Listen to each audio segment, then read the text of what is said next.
پیش حق مفدا تکا کا سنتے جائیں گے، پیش حق مفدا تکا کا سنتے جائیں گے، آپ روتے جائیں گے، آپ روتے جائیں گے، ہم کو ہنساتے جائیں گے۔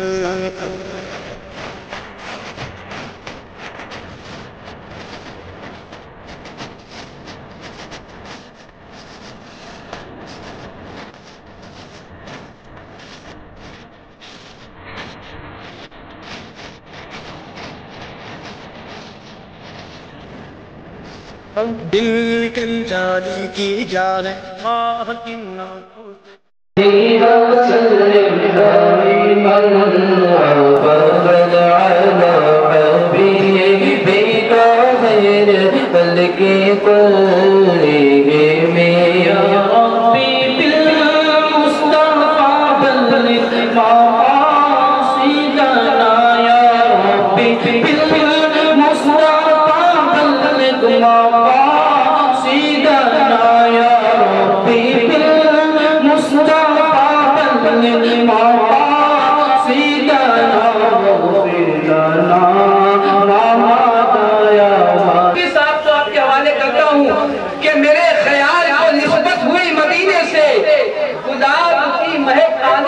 پسینے سے، میرے خیال کو نسبت ہوئی مدینے سے، مہک گلاب کی آنے لگی پسینے سے، نبی کا نام اگر لو تو اس قرینے سے، دعا یہاں سے چلی اثر مدینے سے۔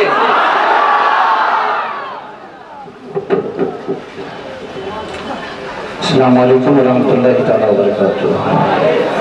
سبحان اللہ، نبی کا نام لو تو اس قرینے سے، دعا یہاں سے چلے تو اثر مدینے سے۔ دیوانہ پہلے مدینے گیا اور مدینے میں آقا کی بارگاہ میں عرض کر کے مکہ آیا، صرف دو شعر سماعت کریں،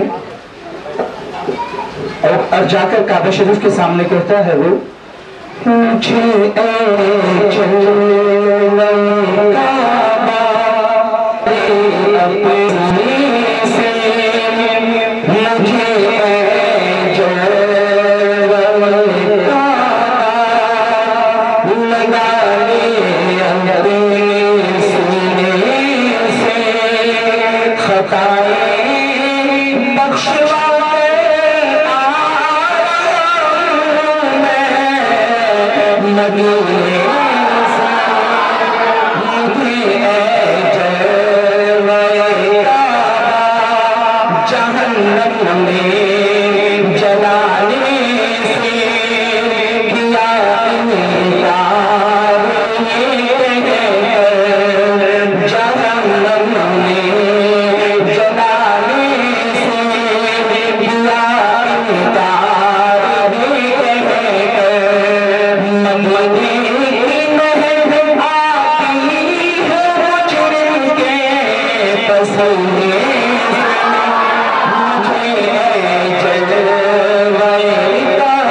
مولا کائنات شروع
کبھی بن کے کیوں نہ سہانے دل کا بھم مسلمان ہوائے گل کبھی بن کے کیوں نہ سہانے دل تیرے شام کی میں نارا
شمسین ہے ہو کرم ہم پر کرم بابا شمسین اب ہو کرم ہم پر کرم بابا شمسین اب ہو کرم ہم پر کرم بابا شمسین اب ہو کرم ہم پر کرم بابا شمسین اب آپ کی بسم اللہ خانے ہی مجدد عصر میں آپ کی بسم اللہ خانے ہی مجدد عصر میں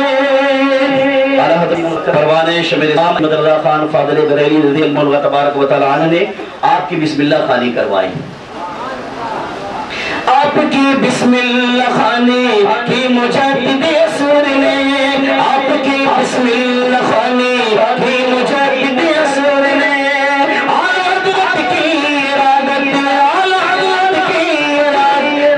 شمس الدین ہے ہو کرم ہم پر کرم بابا شمس الدین ہو کرم ہم پر کرم بابا شمس الدین ہو کرم ہم پر کرم بابا شمس الدین ہو کرم ہم پر کرم بابا شمس الدین پیر بھی ایسا ملا جو تاجدار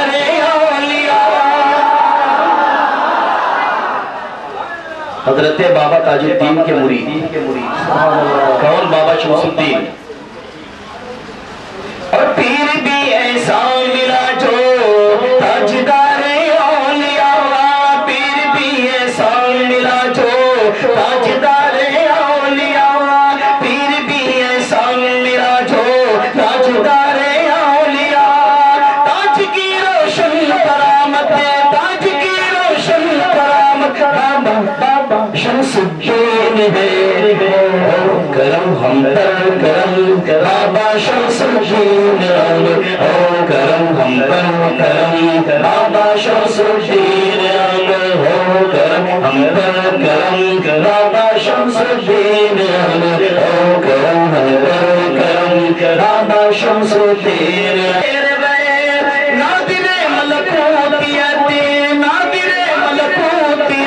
بابا شمس الدین ہے ہو کرم ہم پر کرم بابا شمس الدین ہو کرم ہم پر کرم بابا شمس الدین لاہوت میں ہاہوت میں سیکھا رسول اللہ سے یہ لاہوت ہاہوت ہے کیا یہ ہمارے سمجھ کے باہر ہے مگر یہ اولیاء کرام کا ایک مقام ہے جہاں جس مقام پر پہنچ گئے وہ سرکار سے تعلیم حاصل کرتے ہیں سرکار سے تعلیم حاصل کرتے ہیں تو اسی کو نگراں سنی دعوت اسلامی نے اپنے اشعار میں اس کو سمو دیا کہ لاہوت میں ہاہوت میں سیکھا رسول اللہ سے لاہوت میں ہاہوت میں سیکھا رسول اللہ سے واقف اسرار وحدت واقف اسرار وحدت بابا شمس الدین ہے ہو کرم ہم پر کرم بابا شمس الدین ہو کرم ہم پر کرم بابا شمس الدین ہو کرم ہم پر کرم بابا شمس الدین ہو کرم ہم پر کرم بابا شمس الدین بابا شمس الدین حضور سید محب اللہ صاحب کو کیا کہتے ہیں نگراں سنی دعوت اسلامی نے اسے بھی اس اشعار میں بالکل بند کر دیا ہے سماعت فرمائیں ہے قلندر مست ہو کہتے محب اللہ میاں ہے قلندر مست ہو کہتے محب اللہ میاں ہے قلندر مست ہو ہے قلندر مست ہو کہتے محب اللہ میاں ہے قلندر مست ہو کہتے محب اللہ میاں لکھا من فرعون کی بدعت لکھا من فرعون کی بدعت بابا شمس الدین ہے ہو کرم ہم پر کرم بابا شمس الدین ہو کرم ہم پر کرم بابا شمس الدین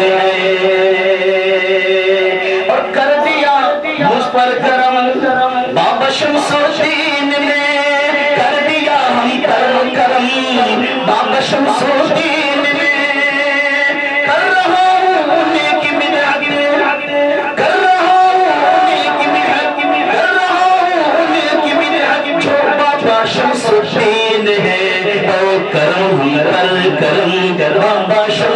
دین ہے، ہو کرم ہم پر کرم بابا شمس الدین۔ فالج زدہ کو پلا دیا جائے تو اس کا فالج کا مرض دور ہو جائے گا، یہ اس کی فضیلت ہے۔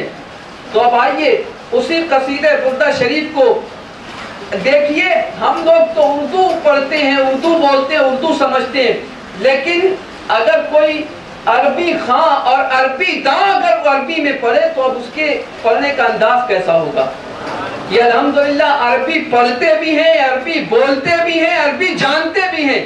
تو اب الحمدللہ میں حضرت علامہ مولانا محمد طاہر سعدی اور ان کے رفقا سے گزارش کرتا ہوں کہ وہ آئیں اور قصیدہ بردہ شریف کی تلاوت محمد طاہر سعدی اور ان کے رفقا انشاءاللہ قصیدہ بردہ شریف کی وہ تلاوت ہمارے اور آپ کے درمیان کریں گے۔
بما تعير به صل علينا فلا نرتب ولا نرتهب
زیارت کرائی جائے گی.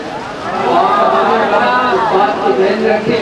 اب آئیے بلا کسی تاخیر کے، آپ لوگ اگر قبر بدلنا چاہیں تو بدل لیں، بلا کسی تاخیر کے اب ہم مائیں حضور نگراں سنی دعوت اسلامی کے حوالے کرتے ہیں. مدینے کا فیضان آپ لوگوں کے درمیان میں انشاءاللہ لٹائیں گے. اب میں حضرت کو نشاط کے ساتھ آواز دیتا ہوں کہ دیار پاک سے خاک دیار لے آئے، دیار پاک سے خاک دیار لے آئے، خزاں رسیدہ تھے فصل بہار لے آئے. دیار پاک سے خاک دیار لے آئے، خزاں رسیدہ تھے فصل بہار لے آئے. یہاں سے اپنے گناہوں کا بوجھ لے کے گئے، وہاں سے رحمت پروردگار لے آئے. اب آئیے اسی رحمتوں کو آپ کے دامن میں ڈالنے کے لیے میں حضور نگراں سنی دعوت اسلامی کو آواز دیتا ہوں اور آپ حضرات سے گزارش کرتا ہوں کہ حضرت کا استقبال اپنی پوری بیداری کے ساتھ کریں. نعرہ تکبیر، نعرہ رسالت، نعرہ رسالت، نعرہ رسالت، علماء اہل سنت. آخر میں انشاءاللہ خلاف مبارک کی زیارت کرائی جائے. الشیطان الرجیم بسم اللہ الرحمن الرحیم. الا ان اولیاء اللہ لا خوف علیہم ولا هم يحزنون الذین آمنوا وكانوا يتقون. صدق اللہ العظیم. غوث اعظم بمنی سرو سامان مددی، قبلہ دین مددی، کعبہ ایمان مددی. بگرداب بلا افتاد کشتی، ضعیفان شکستارات کشتی. بحق کے خواجہ عثمان ہارون، مدد کن یا معین الدین چشتی، مدد کن یا معین الدین چشتی، مدد کن یا معین الدین چشتی. لائق صد احترام حضرت مستان بابا صاحب متصل لہ العالی و حضرت علامہ سید محب اللہ صاحب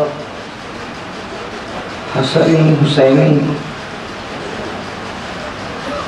شیخ الحدیث جامعہ سعدیہ حضرت علامہ طہ سعدی صاحب قائد ملت صوفی غلام نصر قادری صاحب و جملہ علماء کرام، ائمہ کرام، حاضرین محفل، السلام علیکم ورحمۃ اللہ وبرکاتہ.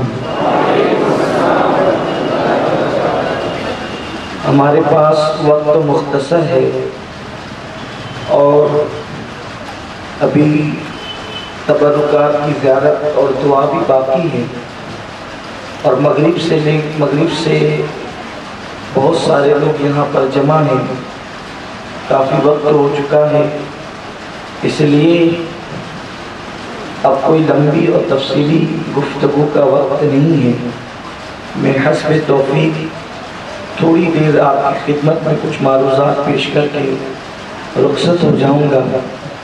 آئیے سب سے پہلے ہم اور آپ مل کر انتہائی عقیدت و محبت کے ساتھ اپنے اور ساری کائنات کے مرکز عقیدت انیس بے کساں چارہ ساز درد منداں ہم غریبوں کے غم گسار مصطفیٰ جان رحمت حضور احمد مجتبی محمد مصطفیٰ ارواحنا فدا صلی اللہ تعالی علیہ وسلم کی بارگاہ بکسبنا میں جس طریقے سے میں پڑھا ہوں آپ بھی میرے ساتھ مل کر بلند آواز سے پڑھیں.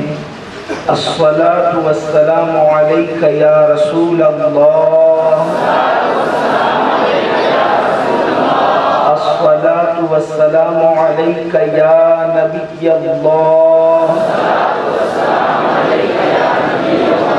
الصلاة والسلام علیکہ یا حبیب اللہ، وعلی آلک و اصحابک وجهك يا نور الله صلی اللہ تعالی علیہ وسلم۔ آج کی یہ محفل خانقاہ عالیہ قادریہ رفاعیہ کے زیر اہتمام منعقد ہوئی ہے، جس میں ایک طرف علماء کرام کی کثرت ہے تو دوسری طرف صوفیاء کرام بھی موجود ہیں۔ میرے پیارے آقا صلی اللہ تعالی علیہ وسلم کے پیارے دیوانوں، حضرت علامہ سید حسن محب اللہ صاحب کی مدد، حضرت بابا شمس الدین رحمۃ اللہ علیہ کے عرس کے موقع پر یہ محفل انہوں نے منعقد کی ہے۔ اللہ تعالیٰ آپ کا اور ہم سب کا آنا اس محفل میں قبول فرمائیں۔ جس آیہ کریمہ کی میں نے تلاوت کی ہے، آپ اکثر اس آیہ کریمہ کے ضمن میں، اس کی روشنی میں اولیاء اللہ کے فضائل اور مناقب سماعت فرماتے ہیں کہ اولیاء اللہ کی شان کیا ہے، اولیاء اللہ کا مقام کیا ہے، ان کا مرتبہ کیا ہے۔ مگر آج میں آپ کی توجہ اولیاء اللہ کے مقام کی طرف پوری آیت کے حوالے سے نہیں، بلکہ دو الفاظ کے حوالے سے آپ کی توجہ اس طرف مبذول کراؤں گا۔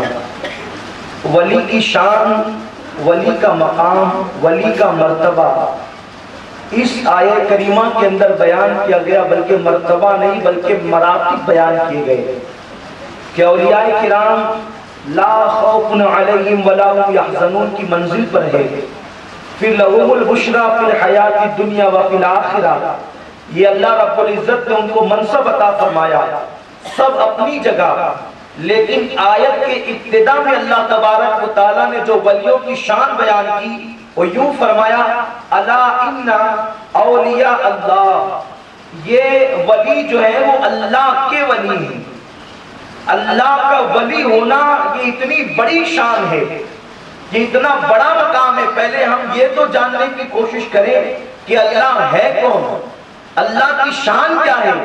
میرے پیارے آقا صلی اللہ علیہ وسلم کے پیارے دیوانوں، حالانکہ خدا کی شان نہ بیان ہو سکتی ہے نہ سمجھ میں آ سکتی ہے، اس لیے کہ جو سمجھ میں آئے وہ خدا نہیں ہو سکتا، جو مکمل بیان میں آئے وہ خدا نہیں ہو سکتا، جو دماغ میں آئے وہ خدا نہیں ہو سکتا، جو نگاہ میں آئے وہ خدا نہیں ہو سکتا۔ خدا کی شان تو عقل سے بہت بڑا ہے، خدا کی شان تو نگاہوں سے بہت بلند ہے۔ خدا کا مقام اور مرتبہ نہ مکمل بیان کیا جا سکتا ہے نہ دماغ میں آ سکتا ہے۔ خدا ہے کیا، اس کی شان کیا ہے، مختصر یوں کہا جا سکتا ہے، مکمل ادراک نہیں کیا جا سکتا۔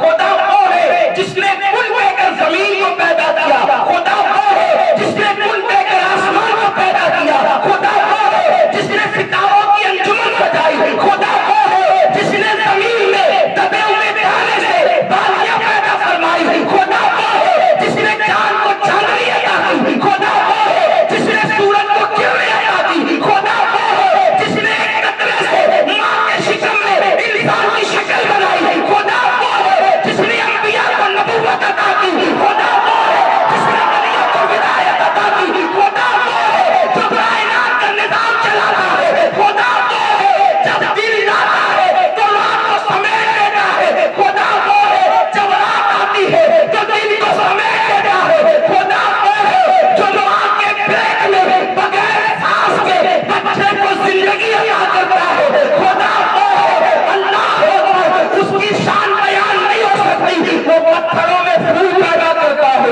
وہ دریا کو روانی دیتا ہے، وہ سمندروں کو طغیانی دیتا ہے، وہ اللہ اکبر صدف کے اندر قیمتی موتی پیدا کرتا ہے، وہ خدا ہے۔ اس کی شان بیان نہیں ہو سکتی، اس کا مقام بیان نہیں ہو سکتا۔ کسی کہنے والے نے کہا ہے تو دل میں تو آتا ہے سمجھ میں نہیں آتا، تو دل میں تو آتا ہے سمجھ میں نہیں آتا، میں جان گیا بس تیری پہچان نہیں۔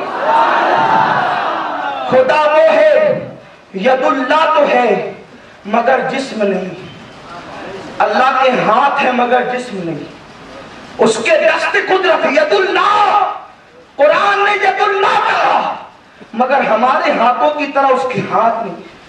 ید اللہ ہے جسم نہیں، وجہ اللہ ہے جسم نہیں، وہ دیکھتا ہے آنکھیں نہیں، وہ سنتا ہے کان نہیں، وہ زندہ ہے مگر ہماری طرح سانسوں کے ذریعے نہیں۔ اب وہ خدا ہے جس کا جسم نہیں ہے، لیکن رک کر ایک بات کہنا چاہتا ہوں، ارے جس کا جسم نہیں ہے اس کے قرب میں جا کر میرا نبی کعبہ حسین کی منزل پر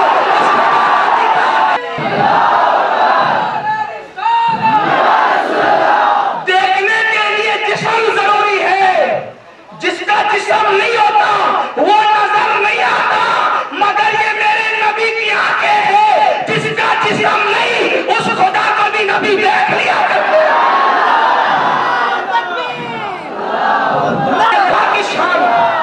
یہ خدا کی شان ہے۔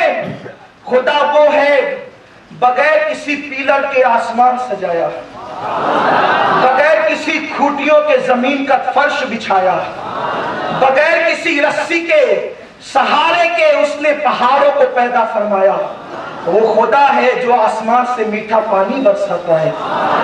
اب بتائیں وہ خدا رہتا کہاں ہے؟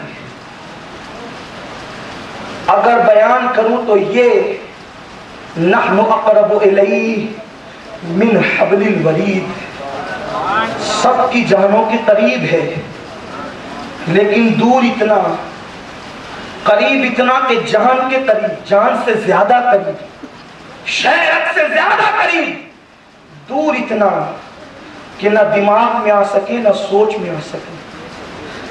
اب وہ خدا کہتا ہے الا ان اولیاء اللہ، وہ اللہ کے ولی ہیں، اور ولی کہتے ہیں دوست کو۔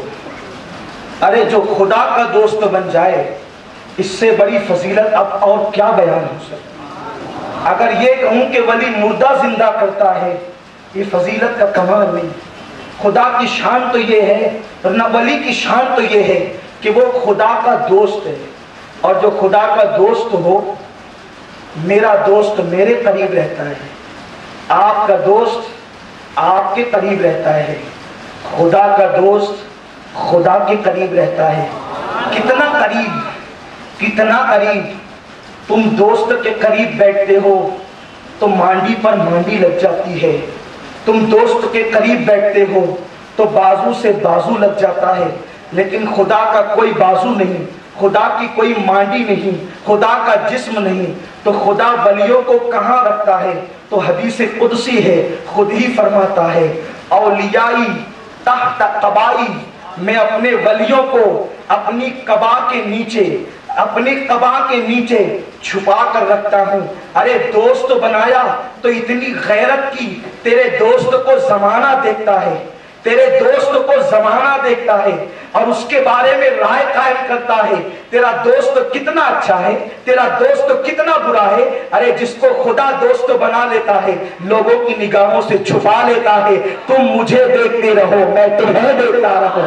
یہ ولیوں کی شان ہوتی ہے، یہ ولیوں کا مقام ہوتا ہے۔ اور آپ جانتے ہیں حدیث قدسی ہے، حدیث قدسی کسے کہتے ہیں؟ حدیث قدسی کا مقام کیا ہے؟ حدیث قدسی یہ ہے اللہ جبریل سے بیان کرتا ہے، یا ڈائریکٹ اللہ محبوب سے بیان کرتا ہے، اور محبوب اپنے صحابہ سے بیان کرتے ہیں۔ یعنی جو فرمان خدا بزبان مصطفیٰ قرآن کے علاوہ ملتا ہے اس کو حدیث قدسی کہتے ہیں۔ بخاری شریف کی حدیث ہے، جلد نمبر 3 ہے۔ میرے آقا علیہ السلام فرماتے ہیں، اللہ رب العزت فرماتا ہے جب میرا بندہ نوافل کی کثرت کرتا ہے، توجہ فرمائے، نوافل کی کثرت کرتا ہے، چونکہ دوست جو بنایا ہے تو فرماتا ہے میں اس کے کان بن جاتا ہوں جس سے وہ سنتا ہے، وہ اللہ کان بنتا ہے۔ اللہ اکبر! حالانکہ ادب کے دائرے میں ہم یوں کہتے ہیں قدرت خدا اس ولی کا کان بن جاتی ہے، اب وہ اللہ کا ولی اللہ کی قدرت سے سنتا ہے، خدا کی قدرت کا وہ مظہر ہوتا ہے۔ یعنی اگر تم مالیگاؤں میں بیٹھ کر بغداد کے تاجدار کو پکارو تو ان کے کان تمہارے کان کی طرح نہیں، تمہارے کان چمڑی کے کان ہے، غوث العظم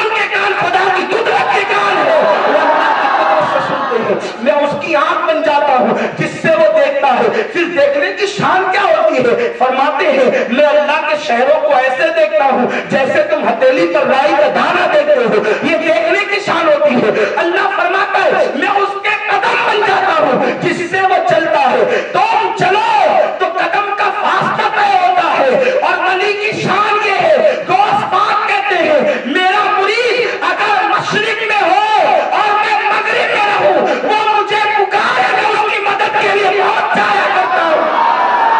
اللہ کی قدرت سے وہ چلتے ہیں، ہڈیوں کے پیر سے نہیں، چمڑے کے پیر سے نہیں، اللہ کی قدرت سے چلتے ہیں۔ اور آپ کو پتا ہے لوگ کہتے ہیں نبی مر کر مٹی میں مل گئے، ظالم، بخاری شریف کی حدیث پوری ذمہ داری سے پیش کر رہا ہوں۔ اللہ فرماتا ہے پھر میں اس سے محبت کرتا ہوں، اس سے پیار کرتا ہوں، اور اللہ فرماتا ہے مجھے کسی کام میں تردد نہیں ہوتا۔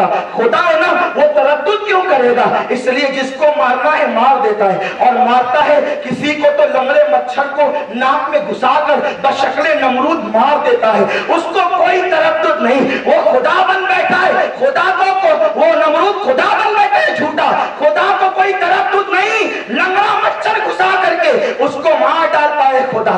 فرعون خدا بن بیٹھا ہے جھوٹا، خدا اس کو دریا میں دیتا ہے۔ کوئی ایک سانس لیا بچے نے، اللہ اس کی ماں کی روح نکال لیتا ہے، نکلوا لیتا ہے، کوئی تردد نہیں، اس کو کوئی تردد نہیں ہوتا۔ زمین میں کیا ہوتا ہے؟ لوگوں کی لاشیں بچتی ہے، اسے کوئی تردد نہیں ہوتا۔ لوگوں کے جسم کاٹ کاٹ کے بیت المقدس کی زمین بھر جاتی ہے، اسے کوئی تردد نہیں ہوتا، کیونکہ اس کی شان ہے اللہ الصمد، اللہ الصمد، وہ بے نیاز ہے، اسے کیا پرواہ ہے؟ کوئی کٹتا ہے، خدا کی قدرت میں کوئی فرق نہیں آتا، کہ اس کی شان میں کوئی فرق نہیں آتا۔ اللہ رب العزت کو تردد نہیں ہوتا، لاکھوں بچے پیدا ہوتے اسے کوئی تردد نہیں ہوتا۔ خدا سے پوچھو مولا تجھے تردد کب ہوتا ہے؟ اور نبی کو اپنی طرح کہنے والوں، بخاری کو بغل میں لے کر پھرنے والوں، خدا سے پوچھو اللہ تجھے تردد کب ہوتا ہے؟ تو بے نیاز ہے۔ اللہ فرماتا ہے مجھے کسی کام کے کرنے میں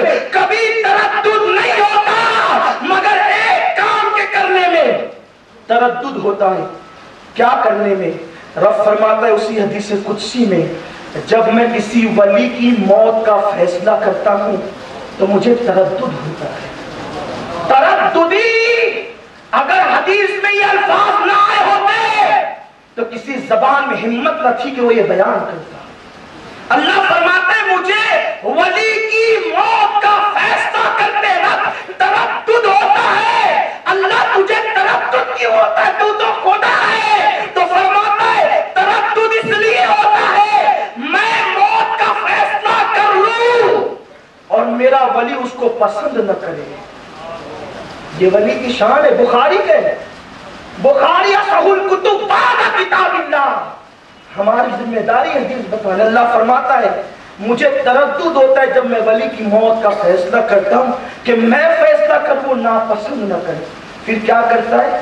شارحین حدیث بیان کرتے ہیں تو اللہ جب موت کا فیصلہ کرتا ہے تو موت کا فیصلہ کرنے سے پہلے وہ اپنے فرشتوں کو بھیجتا ہے ولی کے پاس۔ یہ ولی کی شان ہے۔ ولی کے پاس بیٹھے جاؤ اور میرے بندے کو بتاؤ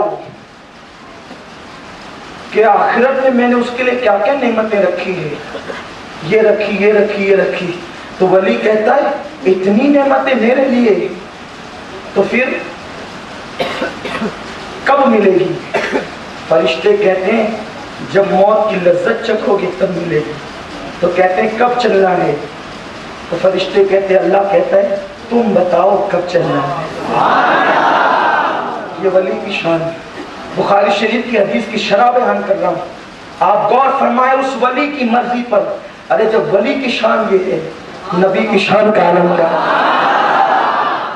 اللہ کو تردد ہوتا ہے ولی کی موت کا فیصلہ کرنے میں۔ پھر کیا ہوتا ہے؟ فرشتے اس کو بتاتے ہیں۔ پھر جب وہ ولی تیار ہو جاتا ہے تو پھر اللہ تعالیٰ اس کا انجام اس کو بتا دیتا ہے۔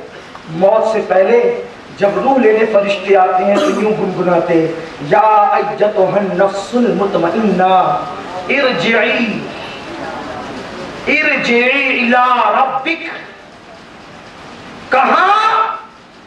ہم لوٹتے قبروں کی طرف، ہم لوٹتے آخرت کی طرف، ہم لوٹتے جنت کی طرف۔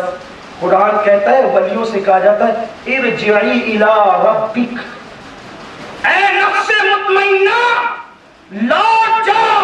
کہاں؟ اپنے رب کی طرف. آیت کے تیور پر آپ غور کریں، لوٹنا کس کو کہتے ہیں؟ لوٹنا کس کو کہتے ہیں؟ اگر میں یہ کہوں کہ آپ مسجد یا رسول اللہ کی طرف لوٹ آئے ہیں تو جملہ غلط ہوگا. کیوں؟ کیونکہ یہ آپ کے رہنے کی آپ کا مسکن ہی نہیں. یہاں تو آپ رہتے ہی نہیں، تو لوٹ آنے کا سوال ہی نہیں آتا. لوٹ آنا اس کو کہتے ہیں جو پہلے جہاں تھا.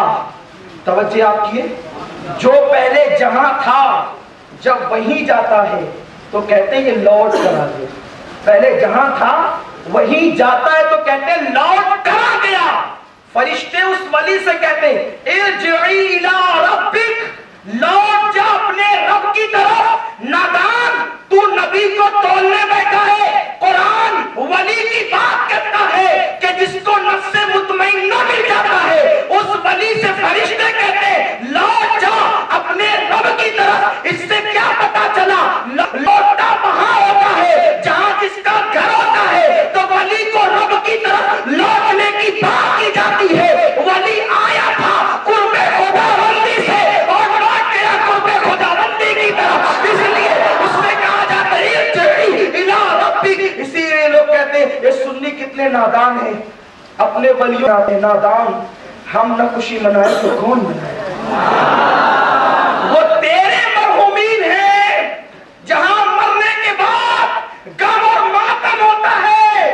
ہم ولیوں کی موت پر خوشی اس لیے مناتے ہیں. ارے جو قبر میں عذاب بھگتنے کے لیے جائے اس پر ماتم ہی تو ہوگا، اس پر رونا ہی تو ہوگا، اس پر سینہ کوبی ہی تو ہوگی، اس پر آنسو ہی تو بہیں گے. لیکن جو رب کے قرب سے آئے اور رب کے قرب کی طرف لوٹ جائے وہاں غم نہیں ہوگا. آج کی طرح خوشیاں منائی جاتی ہے اور جشن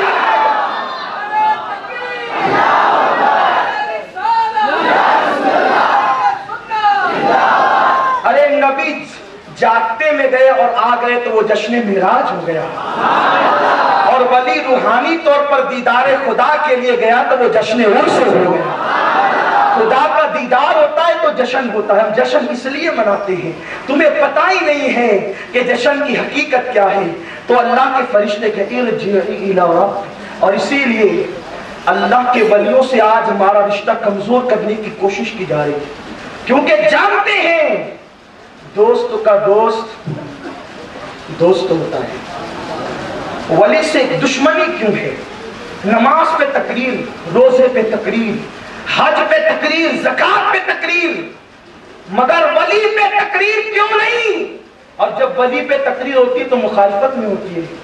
یہ جانتے ہیں اس لیے کہ کوئی شرابی خدا کا دوست، بولو کوئی شرابی خدا کا دوست، زور سے بولو شرابی خدا کا دوست، جواری خدا کا دوست، زانی خدا کا دوست.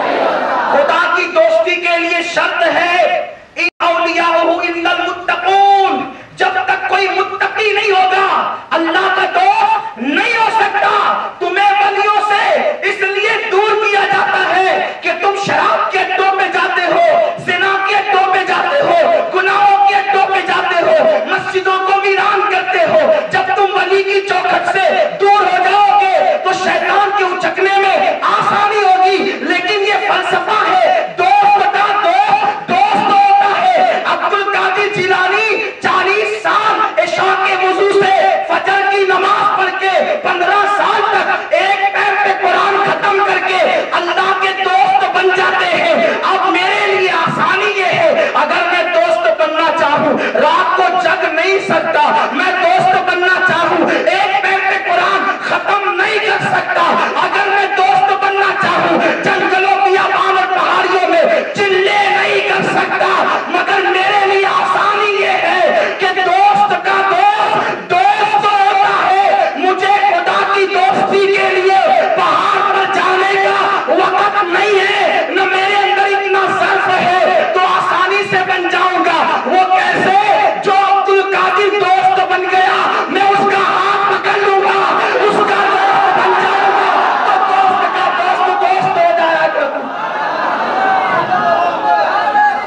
مجبور کیا جائے تم اللہ کے دوست نہ بن سکو، شیطان تمہیں اچک لے تم اللہ کے دوست نہ بن سکو، اور آپ ہیں کہتے ہیں یار کیوں ایسا کہتے ہیں؟ آپ کو پتا ہے جب روکنے سے نہیں رکتے، اللہ مشتاق نظامی علیہ رحمانی کا بات یاد ہے، عرض کروں آگے بڑھوں ٹائم کم ہے۔ حضرت مسعود سالار غازی کا ایک حجام تھا، حضرت ہفتے میں ایک دن حجامت کراتے تھے، خط بنواتے تھے۔ حجام کچھ دن پہلے آ گیا، حضور حجامت کروانے کا، رے تجھے پتا نہیں میں فلاں دن کرتا ہوں آج نہیں کرتا؟ کہا مجھے پتا ہے، آپ جو ہیں وہ فلاں دن کر۔ ایک بزرگ مسعود سالار غازی نہیں، ایک بزرگ تھے، ایک اللہ کے ولی تھے، ان کا حجام تھا، وہ حجامت کرتا تھا ان کی۔ ایک دن وقت سے پہلے اس ولی کی خدمت میں آ گیا، تو ولی نے کہا کہ کیوں آ گیا؟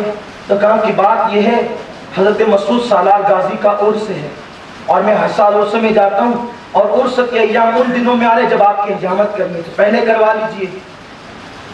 تو اچھا ٹھیک ہے، کروا تو لی۔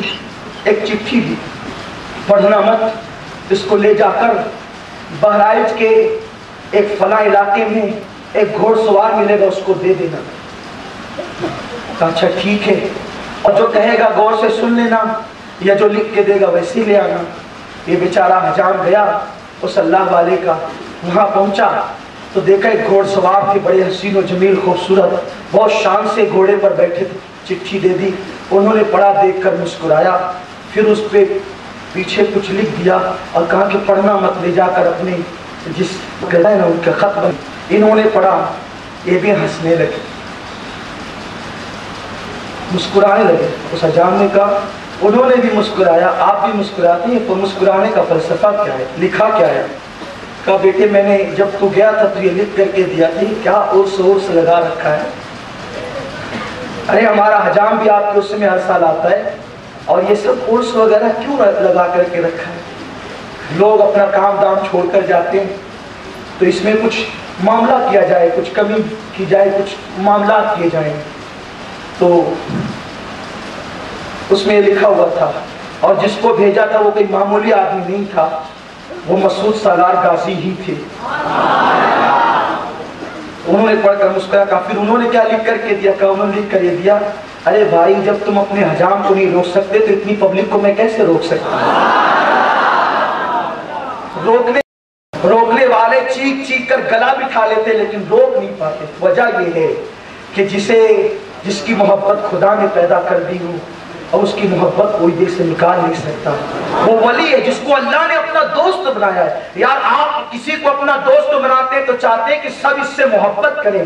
جب آپ اپنے دوست کے لیے نفرت پسند نہیں کرتے تو اللہ اپنے ولی کے لیے نفرت کیسے پسند کرے گا؟ اسی لیے جتنے مومنین ہیں، توجہ فرمائیں، جتنے مومنین ہیں ان کے دلوں میں اللہ نے ولیوں کی محبت پیدا کر دی، اور پھر اعلان کر دیا جس نے میرے ولی سے دشمنی کی میں اس کے ساتھ اعلان جنگ کرتا ہوں۔ اب جس کو اللہ کا اعلان جنگ منظور ہو وہ ولی سے دشمنی کرتا پھرے، ہم تو محبت کریں گے اور ان سے ولیوں سے دوستی کر کے ہمیں بھی خدا کی دوستی کی سند مل جائے گی، ہمیں بھی خدا کا قرب مل جائے گا۔ تو اس لیے جب روک نہیں پاتے تو شک پیدا کرتے، شک۔ مودودی جماعت اسلامی کا فاؤنڈر ہے، اس نے اپنی کتاب تجدید و احیاء دین میں لکھا کہ غریب نواز کی چوکھٹ پر جانا زنا اور قتل سے بدترین جرم ہے۔ لوگ کہتے ہیں یار آپ لوگ اتنے غصے میں کیوں رہتے ہو، یہ کیوں کرتے ہو، ذرا شرافت سے گفتگو کیا کرو۔ میں کہتا ہوں آپ جن کو سنجیدہ سمجھتے ہیں ان کی شرافت یہ ہے کہ وہ غریب نواز کی چوکھٹ پر جانے والوں کو زانی اور قاتل سے بدتر لکھتے ہیں۔ یہ کوئی شرافت ہے، یہ گالی نہیں ہے تو اور کیا ہے؟ لیکن میں چیلنج سے کہتا ہوں پوری مودودیت جماعت آج سے لے کے صبح قیامت تک محنت کر لے، وہ ایک حدیث پیش نہیں کر سکتی، کسی صحابی کا قول پیش نہیں کر سکتی کہ ولی کی چوکھٹ پر جانا زنا اور قتل سے بدتر ہے۔ تو کیا شریعت کسی کے باپ کی آپ جو فتویٰ دے دیں گے وہ ہوگا؟ کسی چیز کو حرام کہنے کے لیے دلیل قطعی کی ضرورت ہے۔ لیکن جب ناکام ہو گئے، روکنے سے ناکام ہو گئے تو شک پیدا کیا۔ مودودی 40 یا 35 سال تک کے لاہور میں رہا، لیکن کبھی داتا علی ہجوری کی چوکھٹ پر نہیں گیا، بلکہ اس نے اخبار میں فتنہ شائع کیا۔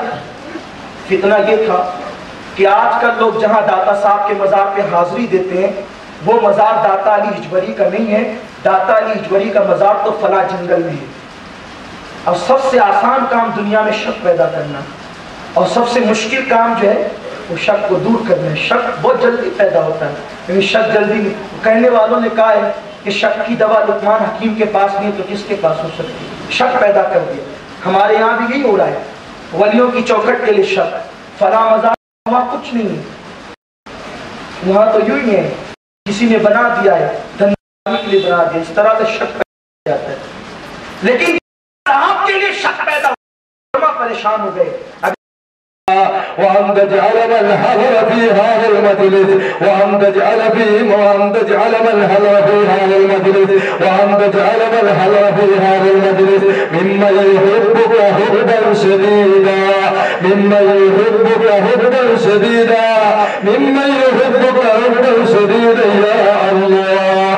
آمين آمين آمين برحمتك يا أرحم الراحمين يا أرحم الراحمين يا أرحم الراحمين. وصلى الله تعالى على سيدنا محمد وآله وصحبه أجمعين. سبحان ربك رب العزة عما يصفون وسلام على المرسلين والحمد لله رب العالمين.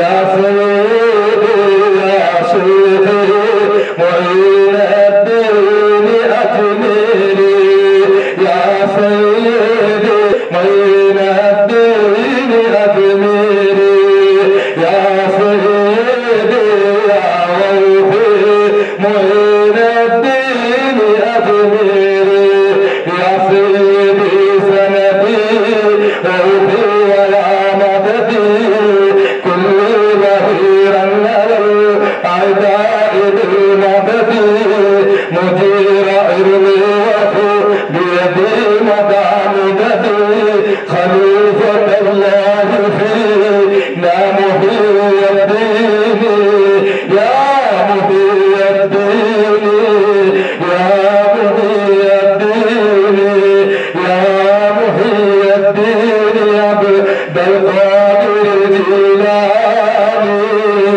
مرادي يا مرادي يا مرادي مرادي يا رسول الله مرادي مرادي يا مرادي يا مرادي مرادي يا رسول الله مرادي. إن الله وملائكته يصلون على النبي يا أيها الذين آمنوا صلوا عليه وسلموا تسليما.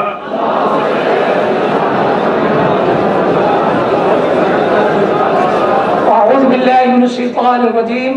ألا إن أولياء الله لا خوف عليهم ولا هم يحزنون الذين آمنوا وكانوا يتقون. سبحان ربك رب العزة عما يصفون وسلام على المرسلين والحمد لله رب العالمين.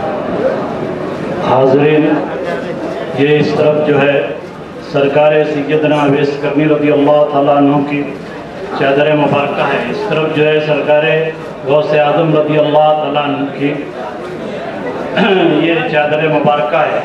آپ اس کی زیارت کر کے آگے بڑھیں. ہٹو, ہٹ جاؤ, آپ سب لوگ ہٹ جاؤ یہاں سے. چلو آپ لوگ بیٹھو, چلو ہٹو, آپ لوگ ہٹو, چلو. یہ کے بعد دیگرے جو ہے زیارت ایسے بیٹھ جاؤ. آپ تو یہاں زیارت کرنے والے لوگ کیا آپ ایسے آپ ایسے چلو آؤ. یہ کے بعد دیگرے لوگ نکلتے جائیں, ہے نا. ہاں بھئی ادب کے ساتھ جو ہے زیارت کرتے رہیں. ہاں ادھر سے نکلو نا, ایسے نکل جاؤ سب لوگ. ایسے نکلو, ادھر سے آتے جاؤ, نکلتے جاؤ سب لوگ. زیارت کر کے بس صرف زیارت کرنا ہے آپ کو. ہاں زیارت کرنا ہے. چلو نکلو, آپ زیارت کر کے نکلتے جاؤ.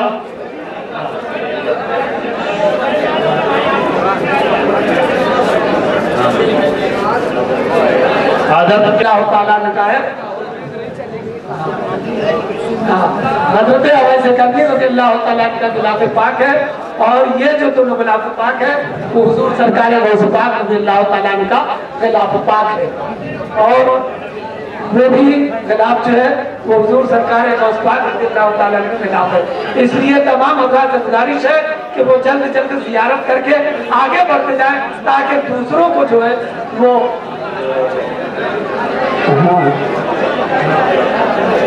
معزز حاضرین، آپ کو معلوم ہونا چاہیے کہ یہاں جو عظیم شخصیت مست بابا ہے ان کی طبیعت کچھ عجیب چل رہی ہے، اس لیے آپ ان کا ادب و احترام کرتے ہوئے آپ جلد سے جلد قدم کو آگے بڑھائیں تاکہ ان کو کسی قسم کی دقت اور پریشانی.